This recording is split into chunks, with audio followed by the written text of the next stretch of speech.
तो कुछ लोग पहले करके दिखाएं। और जामवंत ने कहा मैं तो कर ही सकता हूं पर बूढ़ा हो गया हूं। क्या नहीं किया है हमने, क्या नहीं हो सका हमसे। वामन काल में जब भगवान वामन प्रकट हुए, एक पग भूमि में नाप दिया उन्होंने जगत और दूसरा पग उनका स्वर्ग में था, तब मैंने 7 प्रदक्षिणा ले ली थी उनकी। जानते हो मेरा बल मैं क्या हूं। ये कई बार बूढ़े पुरानी बातें बहुत करते हैं। बूढ़े जानते हो किसे कहते हैं? शिथिल हो गए बेचारे, उनके पास पुरानी ही बातें हैं। और युवक किसे कहते हैं? जिसके पास पुराना कुछ नहीं, नया ही नया है। फ्यूचर की प्लान कर लेगा। अरे बीच में रहिए भैया, वर्तमान में रहिए। मैं तो कुछ भी कर सकता हूं, अब वृद्ध हो गया, अब नहीं हो पाएगा। अंगद कहता है संशय है, लेकिन जामवंत ने ढूंढ लिया कौन है जो करेगा। कवन सो काज कठिन जग माही, जो नहीं होए तात तुम पाए। कहे ऋषि पद सुन हनुमाना, चुप साध रहे बलवाना। कवन सो काज, अरे कौन सा कार्य है जो आप नहीं कर सकते। कनक भूधराकार शरीरा, समर भयंकर अति बल भी। किसी कारण से चुप लगाए हनुमान विराट हुए। कुछ आज्ञाएं थी, अनुबंध थे, प्रतिबंध थे, वचनबद्ध थे। कहीं किसी को वचन दे दिया, किसी ने श्राप दे दिया, किसी ने कहा जाओ भूल जाओगे अपने आप को। ऐसा तो नहीं था, पर हनुमान ने उन सब मर्यादाओं का आदर किया। और अब कनक भूधराकार शरीरा,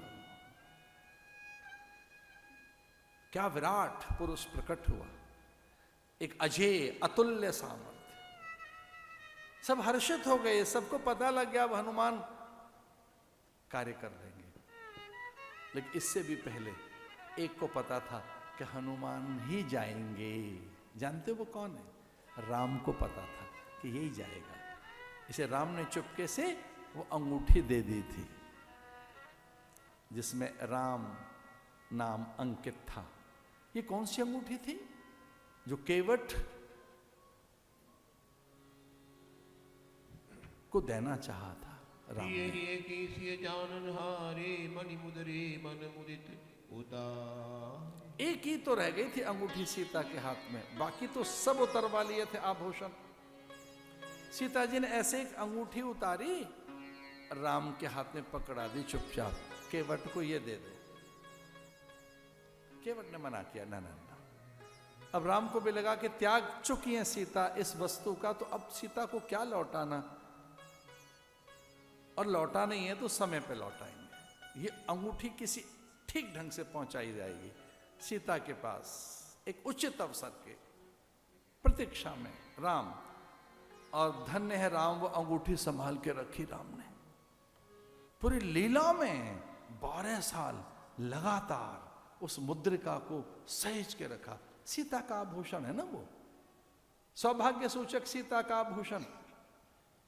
और सीता ने उसमें राम लिखवाया। शबरी की कुटिया में राम पहुंचे। क्या कहते हैं राम?